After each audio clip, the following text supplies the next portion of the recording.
everybody.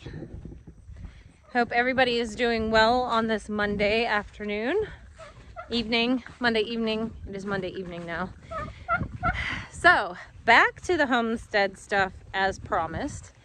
Today I have an interesting project. So everybody knows that we have goats, and in the past we have used the conventional disbudding method. I've never used the acid that you paint on because 9 times out of 10 it doesn't work really well. Some people have great outcomes with that, but I've never personally met anybody that had a really good outcome with it. So we don't use that method. In the past, we've had our neighbor come up and he has his disbudding iron, and we've done the traditional method where you burn the horn buds. It works great. We've had good results with that. But I hate doing it. So we have Miss Scotty here, and we are gonna try a new method. Now this is not something just made up. There have been plenty of scientific studies done on this method, and so therefore we are gonna give it a try. And what this method is injecting clove oil in the horn bud. Hold on 1 second. People driving past. Don't know who they are. Anyways, so yes, we are going to inject clove oil into the horn bud. There are many different resources that you can look up. She's about 3/4 Nigerian dwarf. Carly, can you go turn that fan off in there so we can hear? We have the big fan running in there, and if I walk in, you won't be able to hear me. So anyway, she's 3/4 Nigerian dwarf, and the recommended dose is 0.2 ml per horn bud. If she was younger than she is, she's about a week and a day old. If she was younger, you would probably want to go with 0.1 ml. But since she is slightly older, we are going to go with 0.2 in each horn bud. And you want to, let me put you guys down for a second. You want to go in, hold on, put this down. So if this is the horn bud and this is the head, okay? You don't want to go in like this. You want to go in like this, flush with her head, okay? Because if you go in like this, you could cause infection. So flush with her head. So we're going to give this a go. The only pain that this is just that of a shot. She gets shots anyways when she gets her CDT shots, so this is not something that's unusual.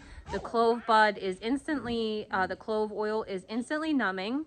And what it does is there's a chemical compound that naturally occurs in clove oil. It also occurs in other oils like cinnamon oil, and there's a few others. And what it does is it just stops the cell growth. It does it naturally. And so I feel like that is a beautiful thing.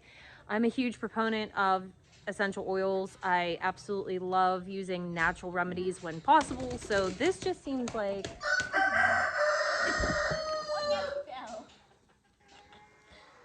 Kids will be kids. This just seems like a really great method. So we're gonna give this a go, and then I will let you guys know the follow-up on how that is. Oh, also, you want to use like a 20 gauge needle. You can get those at Tractor Supply. You can get your syringes at Tractor Supply. Make sure that you use a 100% pure, good grade clove oil. You don't want to get one that's used for aromatherapy. Those ones are usually diluted. They're not usually very good quality. You want to get one that is 100% pure essential oil clove oil. That is very important. So yeah, we're going to go ahead and do this. I'm going to snag one of my boys, and hopefully they will help hold her down, because not that it's going to hurt, but goat kids are squirmy little wormy. Yeah. So we're going to get this going, and I will be right back. Okay, so that's been done, and this is the first time I've ever done that. Now, I've given injections, obviously, many a times before, but it's the first time I've ever injected a horn bud, and it was kind of like sticking a needle into a rock. I did push the plunger. I really don't know how much clove oil I got in. So this may not work out which is totally fine because we're keeping her anyway. She's not going anywhere. They say 5 to 10 days. Some people say 2 to 5 days. She's closer to 10 days. In hindsight, I think I would do closer to 2 days because I feel like the horn bud would still be softer. So this is trial and error. This was much better than using the iron. So I'm happy about that.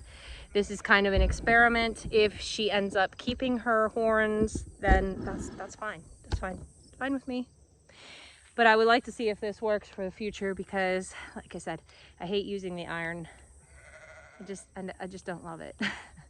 So anyways, I am gonna collect this reel of fencing wire here, and I'm just turning you guys around. We put the cows out today, so we have them out in this pasture over here. Guys, when I tell you it is dry, I mean it is dry. The grass is crunching under our feet. It hasn't rained in, I'm gonna say 3 weeks.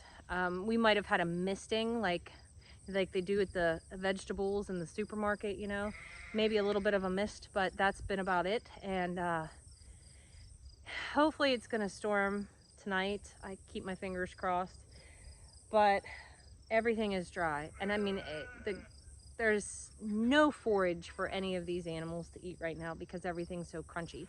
But I had been letting some areas back here grow up, you can see. And so we moved them in this lower section today. Some of you that are new here, we used to do rotational daily mob grazing, and I really love that method. But once we introduced the bulls to the herd, they would not stay in. And I can't have bulls running amok, so they are kind of grounded. We keep them here on our property solely right now. In the future, we may try again. I need to get a better solar fence zapper. The one that I have is from your regular box farm supply store, and it was great when we first got it, but I really believe that the batteries on those don't last very well. And once they're toast, I mean, I've tried replacing batteries before, but they never really have the pizzazz that they do when they're brand new. So I would like to invest in a really great solar charger, and then we can try rotationally grazing again. But in this type of dry drought that we have currently, that area that we would be rotationally grazing, which is our neighbor's field across the road, would be toast. We would ruin it. So they would have still had to come back, and we'd still be feeding hay. It's just the way that it goes right now with this type of dry weather. I mean, our wells, well, we only have the one well now. The well is kaput every day. It's done. It's out. And then we put in the holding tank for rainwater collection earlier this year. And I'm so grateful that we have that tank because we've been having the fire department bring us water and fill up that tank so that we can water the animals with it. We used to have a water well up on the hill for the barn, but it collapsed. And where we live, you can only go down so deep because there are mines under the ground from the old coal mines. I have really cool stories that my grandfather used to tell me about that. But yeah, so we're all on top of the coal mine, so they can only go down so far when they drill the wells. So we've really never had a great well here. But having the holding tank is a great thing. When it does rain, it fills up with rainwater. And when it doesn't rain, we can have water trucked in. So that's good. But with all the animals that we have here on this farm right now, we're going through 1,000 gallons in 6 days. So on, you know, I have to wait a week for them to come. So on that extra day, I'm usually scrambling, trying to go get water from my neighbors out of the creek, or my other neighbor has, a couple of my neighbors have wells that they've offered us to use. My uncle has a well that we could fill up a big water buffalo. So we have ways to get water here. It's just a matter of doing it. And in the summer, you really don't have a whole ton of time to be doing that. But I feel like we're the new Arizona or something because it is just absolutely so dry. You walk and there's just dust billowing behind you. You gonna reel that up for me? I was telling them how we used to rotationally graze. So tomorrow we'll bring the cows back out and I will try to grab some footage of that for you. We have a very small herd of 5 cows. We have 1 steer, 2 cows, which are dairy cross, and 2 bulls, which is really weird, I know. I went and I bought a day-old bottle calf as our bull, and we were bottle feeding him, and we raised him from a baby, and he's awesome. His name is Tony, and he was going to be our herd bull, and then we got a really awesome deal from a really awesome guy on our Highland bull, and so we've decided we'll keep the dairy cows.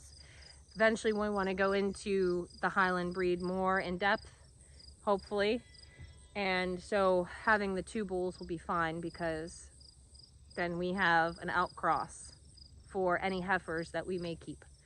So it works out. I do think we're expecting calves from both of our cows. I think one may calve late fall and one midwinter, January, February-ish. I know it's not ideal, but we basically turned the young bulls out and said, whenever you do the deed, you do the deed.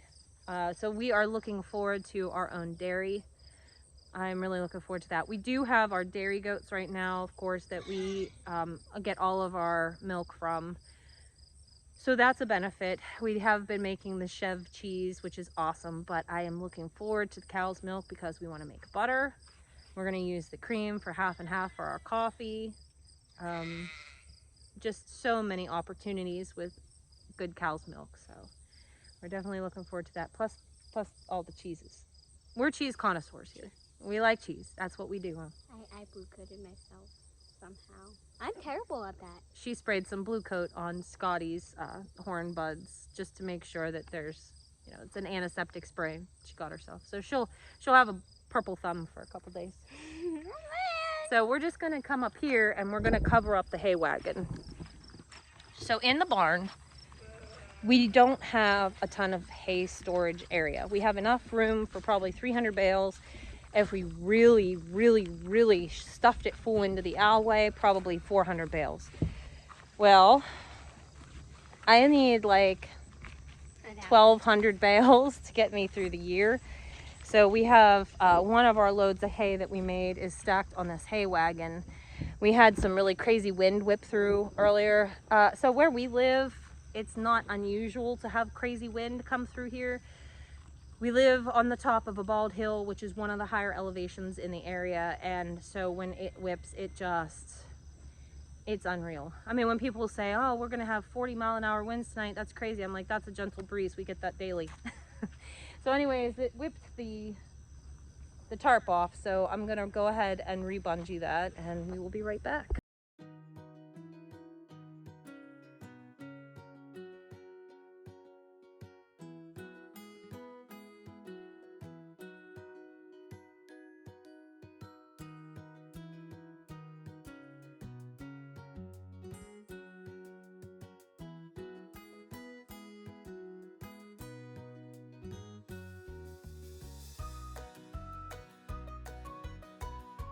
Okay, that is going to be good enough. So many of you, some of you have been here for a very long time. Many of you are new subscribers, to which I am extraordinarily thankful for. Some of you had mentioned the old tractor in the background of my video that was 2 videos ago. That is our International 460 utility. That is my main tractor, my go-to tractor. However, my son Cody is 17, and I wanted to show you his 2 tractors while we're right here. Yeah, he has a bucket over the stack. I'll show you that. But this is his Farmall H. That's Harley. But this is his Farmall H. He got this and restored it. He did put a straight stack on it. Well, it's got a slight curve. So this is his one tractor. He bought that when he was 16 and has restored it. I named it Sparky. And then our dear friends sold him for a very awesome deal this all original Farmall C. So he has an H and a C, and yes, we use them. The H has baled hay for us, it has raked for us, it has mowed for us, it's done everything. Now the C is going to be the designated mowing tractor for him, and he's going to rake with the H, and his goal is to get an M. I'd love to see him get an MD, but he wants to get an M so that he can bale with that. I do all of those things myself with the 460. Again, you guys saw her up there.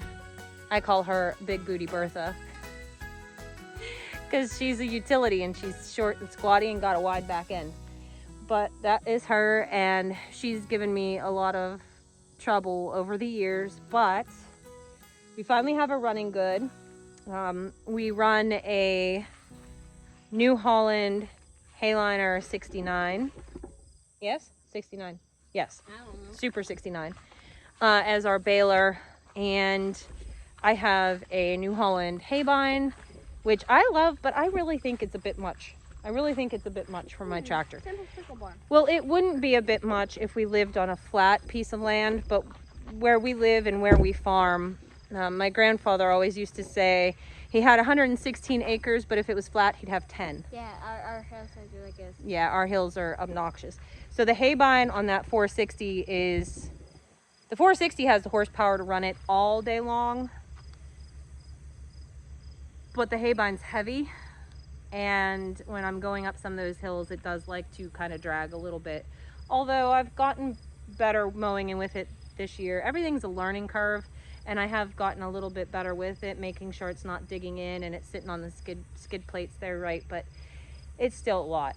So sometimes I contemplate getting rid of the haybine and getting a nice sickle bar. They have the same ideas, you know, it's just that the haybine squishes it, uses the rollers to kind of help dry it out and crimp it a little bit, and it already puts it in windrows.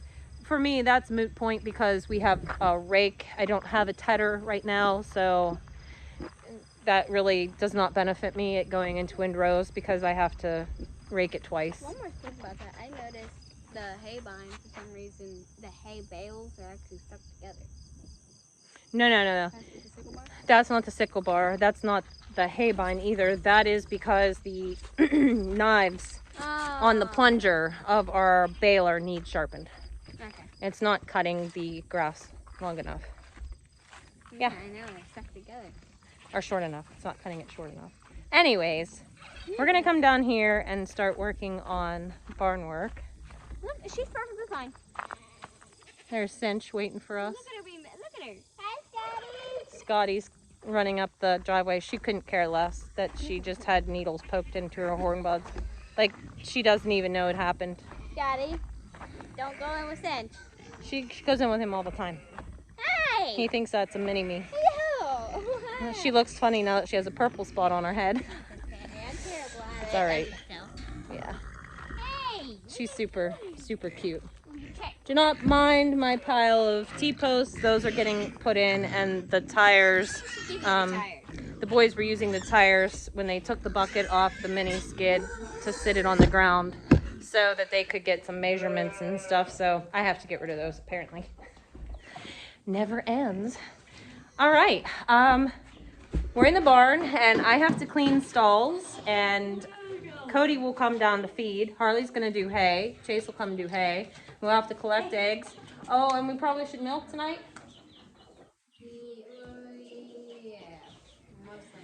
Yeah, so our dairy goat herd, for those of you that are new here, this is Danny. We're currently drying her up, so we milk her every other night. Freya, the spotty one back there, we just dried her up, so she's no longer in milk. But Bridget is right here, this light one. And she's Scotty's mom.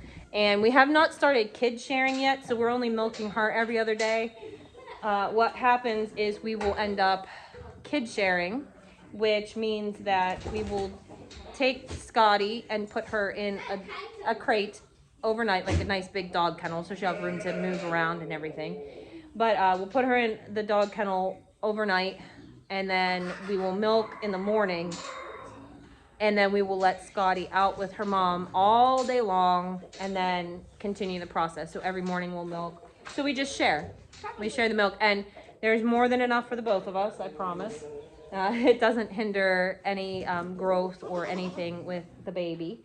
And the dog crate we always put in with the goats anyway, so that way she's close. And it's not one of the ones that's like close-sided. It's one of the ones that's like wire mesh, so they can see each other very well. And it works out really, really good. Hi, Frey Frey.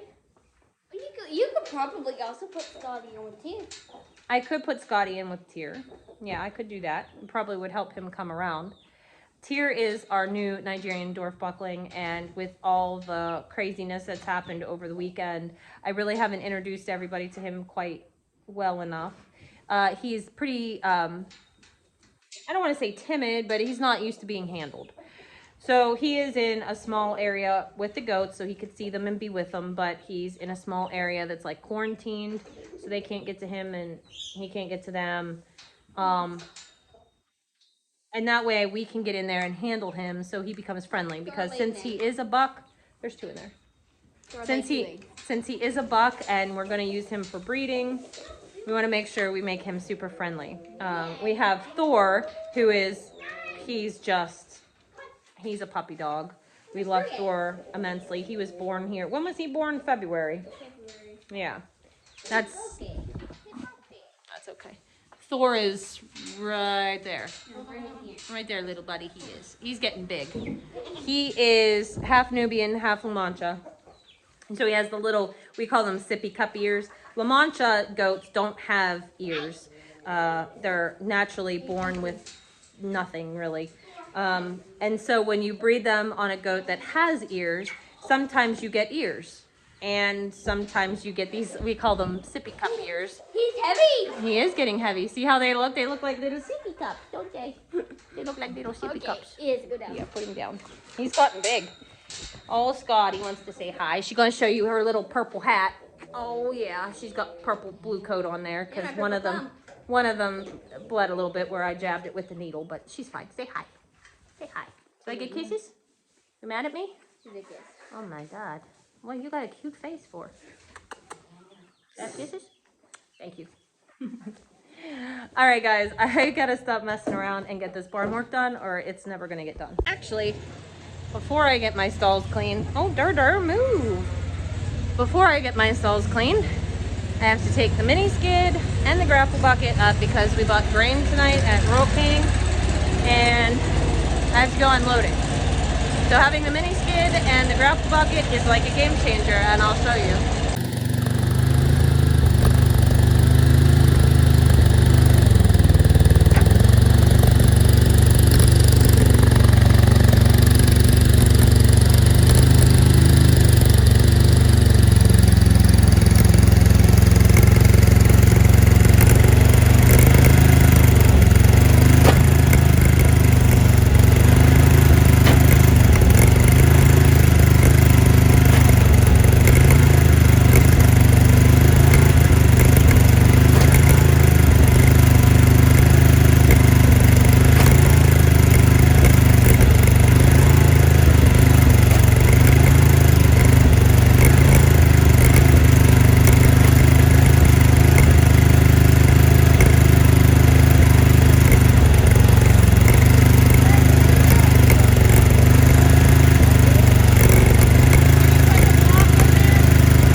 All right, guys. So now I am getting the goats and the cows food.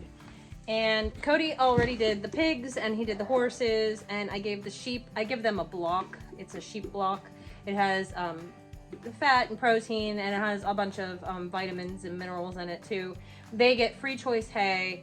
The pigs get my feeder pigs, actually, we feed them chicken food, layer food, because it's essentially the same thing as pig feed, but it is much cheaper. It has the same protein, same fats, but we do supplement. We add a little bit extra corn chop in with our pig feed. So we do that. Cody's done all that. What are you doing, Chase? Why are you so big? He's playing with alfalfa cubes. So what I feed the horses and the goats is alfalfa. So I could go get bales. It would be a lot cheaper if I went and got bales. That is my goal, to go get bales. But I recently, not too recently, a couple months ago, I switched the horses over from a grain diet, a cereal grain diet, to a forage-based diet. So what they get now is the Stanley, it's alfalfa and oat grass, and they'll get a scoop of it. It's just pellets. I don't have anybody with bad teeth, so I do not soak it, and I have not had a problem. For my goats, I also do a supplement for them, like a weight booster, a fat supplement, just so that they get everything that they need. They get all their bases covered. But the goats, we do the alfalfa. You did have to wet it. It was just for Danny. What's that? You did have to wet it, but it was just for Danny. Yeah, but Danny didn't want it wet. She didn't need it wet. We just were experimenting. The other thing that I do is I do a black oil sunflower seed. That's for the goats. So we do alfalfa and black oil sunflower seeds for them. Okay, and the last people I need to feed are the cows. And for them, we do, since they're not all on the rotational grazing like they used to be, I give them these range cubes by Nutrina. I really, really like them. So they have free choice hay. They have round bales. They're never without, so they have food and everything on it. But I give them 3 generous scoops. Yeah, 3 generous scoops twice a day, as Chase is showing you. They're nice and big. Cows love them. They're really, really good if you're feeding on the ground, because the cows can easily pick them up. So we're gonna go feed them. I would take you with me, but it's jet black dark out there, so you're not gonna be able to see anything. So I'll just catch up with you in a minute. All right, guys, that is about gonna do it for tonight. Me, Harley, and Chase are gonna get up to the house because President Trump is coming on, and we would really like to hear what he says. I'm congratulating him for his very obvious nomination as the Republican candidate today. We knew that was going to happen. He had an overwhelming majority. So I know it was over 2,000 of the votes, but I think it was really close to all of them. I don't know the exact numbers for sure. So yeah, we're going to go up and see if we can watch that speech. Hopefully it lasts more than a few minutes, and hopefully it goes off without any incident. I'm sure it will. Hopefully. We hope you guys had a great day. We hope you enjoy the farmstead video. We are trying to catch up all the new people, so if some of this information seems redundant, I do apologize for that, but we got new people, so we got to break them in. All right, guys, that's going to do it. I hope you have a great day, and we will see you in the next video. Bye, guys. Bye.